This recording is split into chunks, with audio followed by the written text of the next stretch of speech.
Just fair warning, we're going a little woo-woo today. I like to give you a little heads up if we're going to go down a really weird road so that you have the option to tune out if you want to.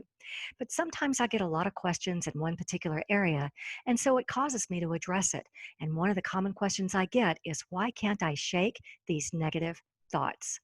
Every week on this podcast, we talk about being rid of ego thinking, those negative thoughts and emotions that can really disrupt us. And I try to give you all the tools I can to overcome negative thinking. But believe it or not, sometimes these negative thoughts aren't coming from inside our own head. There are those who believe that negative thoughts can group together like a cluster and turn into thought forms and become their own entity outside of you, yet attached to you, like barnacles on a boat. Yep, this is where we're going to get woo woo. Fair warning. This podcast is all about helping you with your spiritual growth so you can overcome obstacles and manifest your destiny to crystallize and materialize any dream, basically to have success on life's journey. It's all about getting unstuck by unlocking your hidden power. So let's get started.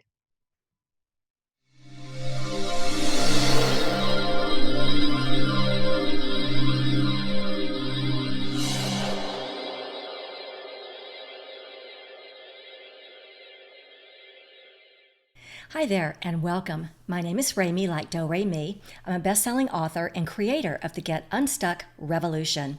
I help extraordinary women just like you dissolve the obstacles in your path so you can bring success to you. Now let's get started with today's video. Okay, let me jump off the screen here and switch to my laptop. It's probably no surprise that a common area where we get stuck is in our thinking. And today we're going a little deeper on the topic of negative thinking and exploring the possibility that sometimes these negative thoughts are not our own. They're coming from, and this may be a new term for you, they're coming from thought forms.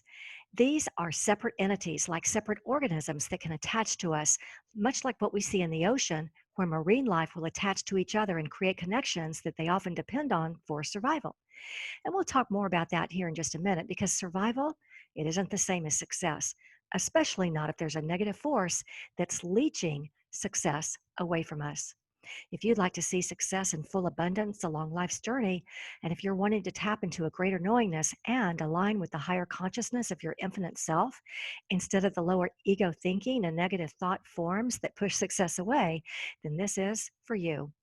It's time to be unabashedly, unapologetically, happily untethered to ego thinking, and it's time to align with the higher energies of our soul's path instead. This episode is for you if you wonder, what exactly are thought forms? Can thought forms attach to us?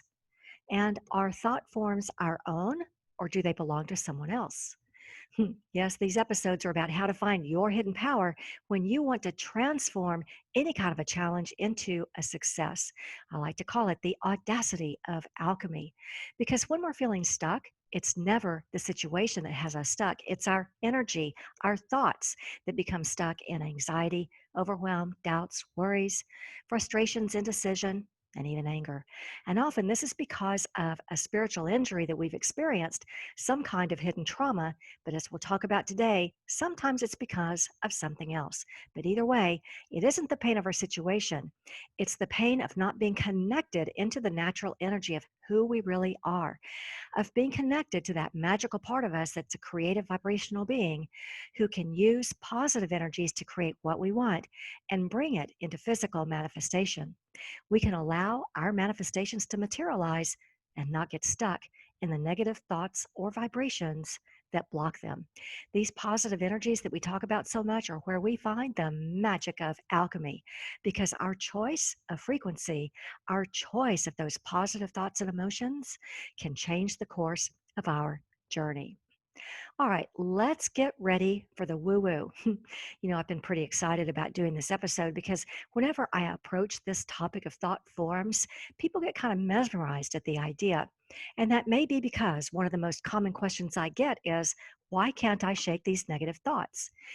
Every week we talk about being rid of ego thinking, the negative thoughts and emotions that can sometimes bring us to the point of feeling unhinged. And I try to give you all the tools I can to overcome negative thinking and shift over to the more positive side. But believe it or not, sometimes these negative thoughts aren't coming from inside our own head. They're coming from somewhere else. And we'll go into more detail about how they form and where they come from, but let's get an image so that we're all on the same page. There are those who believe that negative thoughts can group together like a cluster and turn into thought forms, kind of like when you have a small metal ball, like a sphere, and you get a few more and they click together by a magnetic force, and then you have this clump, right? It's kind of like that. So, how do they form? Well, you've heard me say it before. Thoughts create reality, thoughts take a form. We've talked about this on recent episodes where we have the unseen reality and this unformed substance up in the ethers that's waiting for our thoughts so that it can take form. So, you can imagine that negative thoughts can eventually take form and become reality, right? We feel frustrated about things in life, and these thoughts we're having just draw in more and more life experience that we feel frustrated about. They take form. So we know that negative thoughts can turn into negative experiences, but what you may not have realized it is that negative thoughts can cluster together in a group. Negative thoughts can cluster together in a group and become their own entity outside of you, yet attached to you. They cluster together, they take form, and then they attach. Like barnacles on a whale. We see this in certain marine life in the ocean. We have this very complex ecosystem where certain species develop very close relationships, connections that they often depend on for survival. For example, they can benefit both species, and we call this mutualism, or they could even be harmful, and this would be parasitic if it's harmful to the other. Species can also interact by creating a habitat for each other, and that would become biogenic. And there are certain whales that are almost always seen with barnacles on their heads, fins, or on their tails. And these barnacles have developed close relationships with whales. The barnacle attaches itself, and the body of the whale becomes its habitat. The barnacles benefit from the relationship, and the whales are not harmed. Both whales and their barnacles feed on organisms that are drifting or floating in the water. So the whales and the barnacles are coexisting together, but it isn't parasitic. So, as we're talking about these negative thought forms today, well, that would be in the parasitic category. Negative thought forms are parasitic because they're looking for a host and because it causes harm when they attach to us. We'll talk more about how they're created in the first place, who creates them, and why they're looking to attach to us. All right, then. So, this might be giving you just a little different perspective on why we talk about positive thoughts so much here.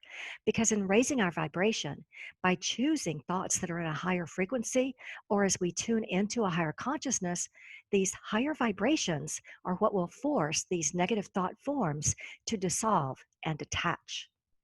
And if you've ever been just plagued by negativity, or if you've known someone else who's been beaten down, you know what an effort it takes to turn things around sometimes.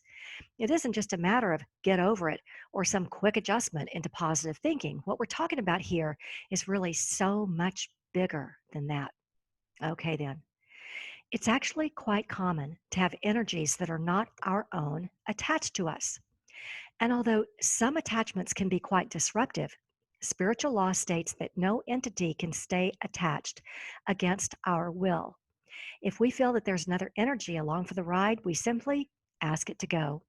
Some people use a declaration like, in accordance with spiritual law, you are to go.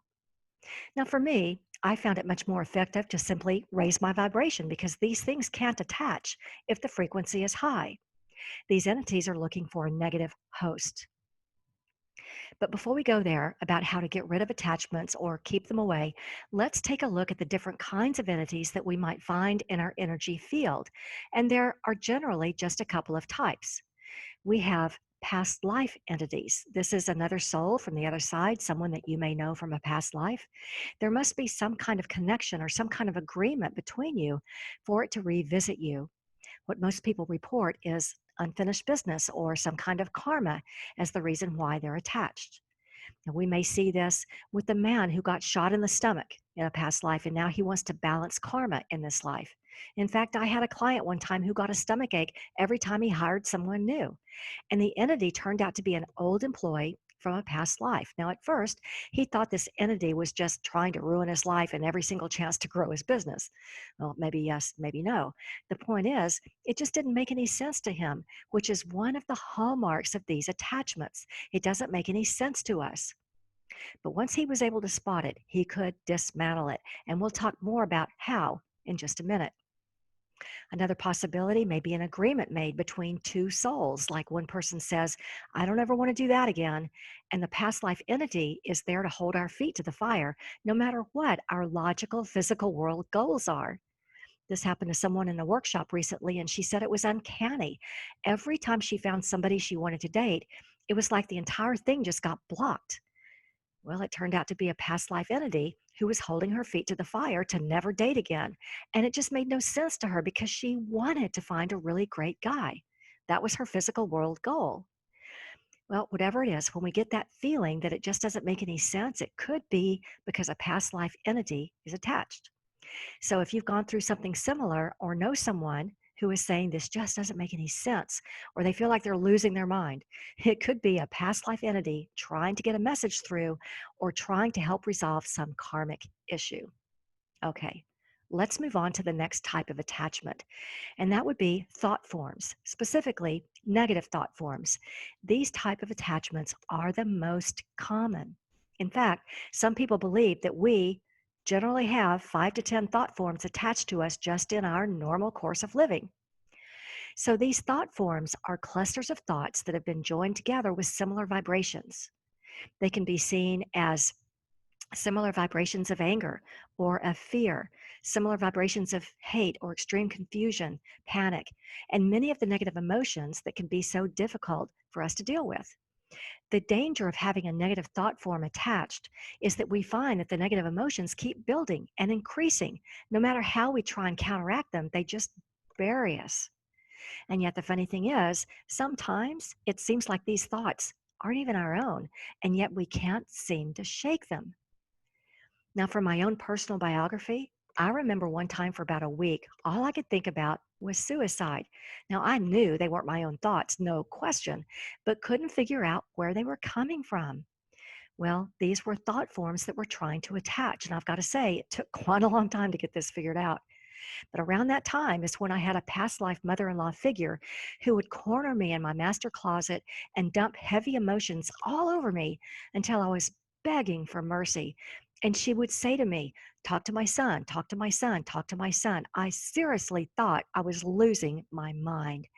And then I began to research this topic and found out exactly about spiritual burning, attachments, and thought forms and how they work, and how to dissolve them. So, this is an example of how a past life entity and negative thought forms can join together. If you're going through a hard time or know someone who is, this may be a situation with an attachment. Now, there are some other less common entity experiences that we aren't going to cover in much detail. We can have a past life entity and we can also have a present life entity. And these will find a human who is an energetic match and hover around them. And some people say that they feel like they're being stalked or watched. And when the match is strong enough, the entity can attach. So if you know someone who's having nightmares or some kind of worry about some situation, they could use a bit of preventive medicine and shift from worry and fear into rituals of positive thinking so that the entity can't attach to them. And we aren't going to talk about ghosts or poltergeists or cords or psychic attacks today, but just know that some of these are location specific and they don't follow people around, they stay in one place. And most often, this will be from a confused spirit who didn't fully transition for whatever reason and eventually learned to attach to a human to get energy. And then there are other entities that are good at moving energy, and they can create mischief in the home, like making messes, turning lights or faucets on and off, and messing with electronics. And we also aren't going to talk about demons since this is rare and usually happens when someone is in the practice of black magic or satanic worship. But even these must go when they are asked to leave. Now, the reason these entities are around us is because we've agreed consciously or unconsciously to let them in. And this is why some people don't like to mess around with Ouija boards because they could inadvertently create an invitation that they don't want to create. But mostly today, I wanted to just talk about the past life entities and the thought forms, since this is what I hear about most in my workshops, and the two seem to be very closely related and at times entangled. All right. So, how do we get rid of or release these entities? Well, the easiest way is just to ask it to go in accordance with spiritual law. Now, some people use a combination of meditation or cleansing rituals, like sage or oils or crystals. I'm much more practical myself. I'm the kind of gal who just will raise my frequency. Or I'll make a new list of mantras, or maybe I'll dance to lift my vibration. And I have one more tool that we'll talk about here in a minute that we've never talked about before. But like I say, you do you. Whatever works best for you is what works best. What's most important, and if you get nothing else from today, get this: you are in control of the attachment. Nothing can attack or drain your energy unless you allow it to. Once you're aware of the attachment, you can simply dissolve or vaporize it by whatever method works best for you.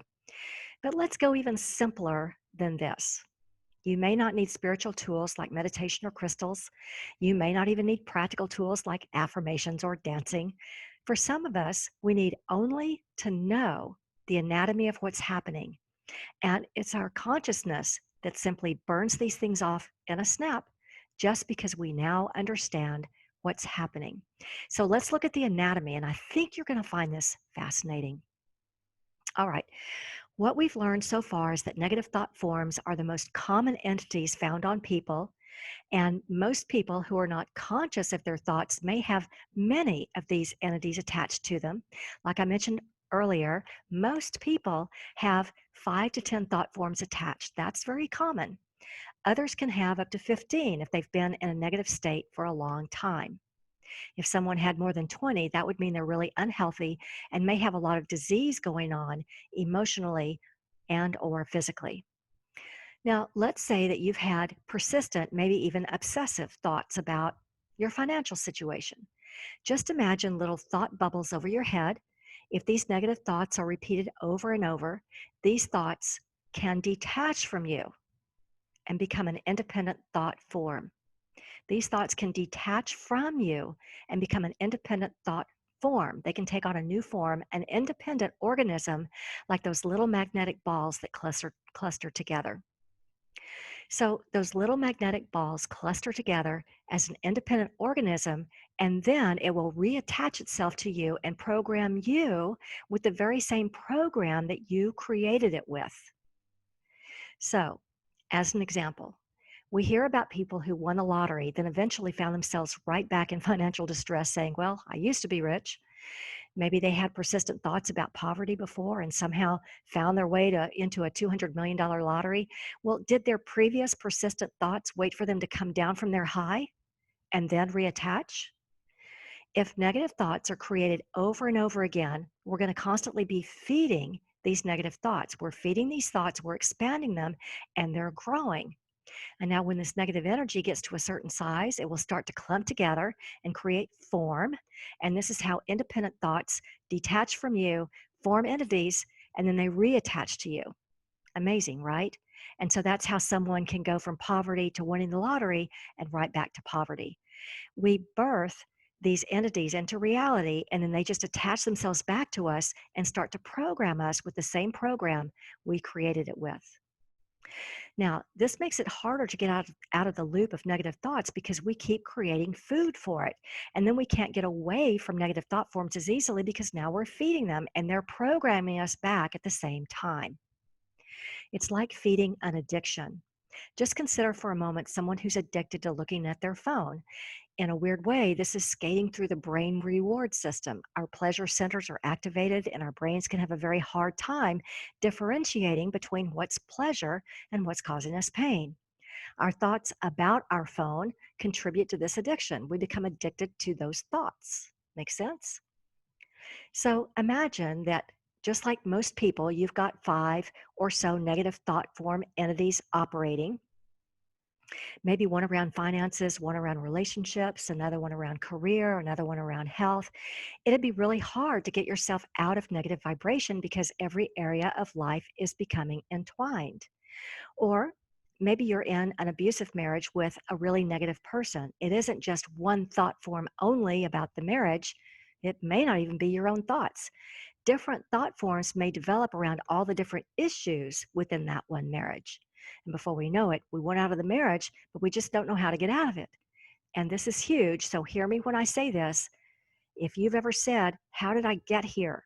because you know that you're smarter than to end up in an abusive marriage, or you're smarter than to end up in financial distress, it could be because of these thought forms, yours or someone else's, that have attached to you. Hmm. Freaky, right?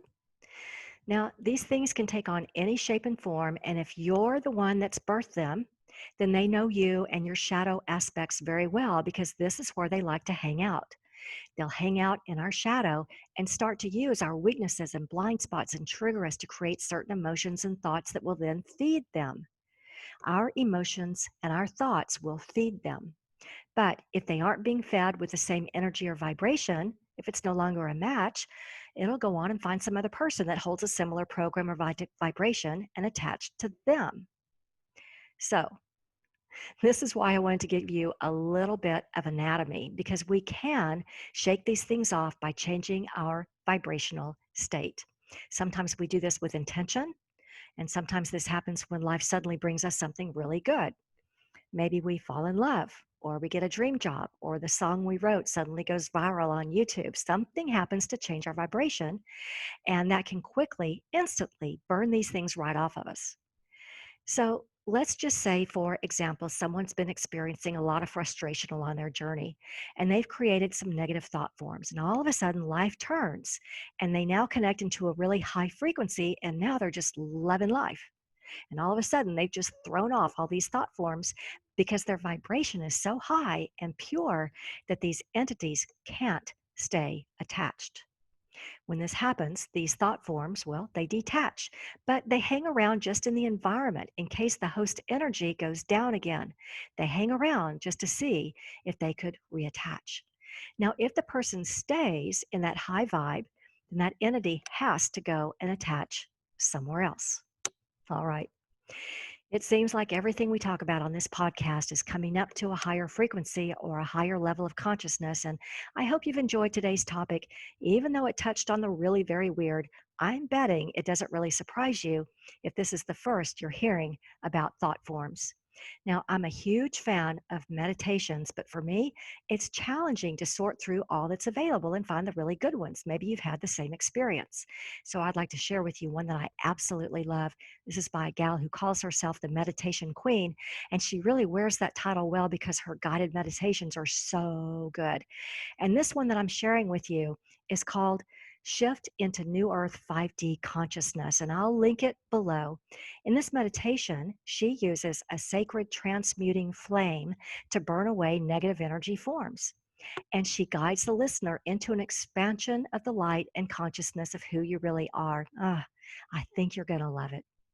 As we empower ourselves towards self expression and who we are at our core without these negative thoughts and emotions that can drain us, we're choosing a higher frequency, higher and better thoughts, because our choice of frequency, our choice of more positive emotions, changes the course of our journey. So, reflecting back on everything we covered today, how can you apply what you've learned? Were you surprised to learn that negative thoughts can cluster together and become their own entity outside of you, yet attached to you? You know, most of us have maybe five thought forms attached to us, and that's normal. And so now does it make sense why we focus on positive thoughts here on every single episode? And if you learned anything new today, will you do anything differently moving forward? Well, I hope this helps you as you're using the powers of alchemy to transform challenges, thoughts, negative thoughts, obstacles, all kinds of challenges into positive new successes. This podcast is all about helping you have success on your spiritual growth journey. It's all about getting unstuck by unlocking your hidden power. If you still can't get your head around what's got you stuck, you can tell me about it. You can send me a question to questions@unlockyourhiddenpower.com. unlockyourhiddenpower.com. Or you may not know that you can schedule a one-on-one session with your own personal unstuckologist, that's me, by visiting instantbreakthroughsession.com. This private session is designed to help you tap into your greatest resource, that's you, and together we can make quite a team toward calling in the transformational powers of alchemy. In our time together, we'll uncover your single biggest stuck point, the one that you might not be able to see. We'll also go over the most genius way to create clarity so you can just move forward while one obstacle after another is obliterated. And we'll create a strategy to get you moving in a really good direction, the one that's aligned with your life purpose. If this sounds like a match made in heaven, you can hop on over to instantbreakthroughsession.com right now and book the time slot that works best for you. Well, thanks for joining me today, and I'm wishing you a life filled with all the alchemy you need to bring success to you. Feel free to share this video with anyone you know who's feeling stuck, and I look forward to seeing you on the next episode.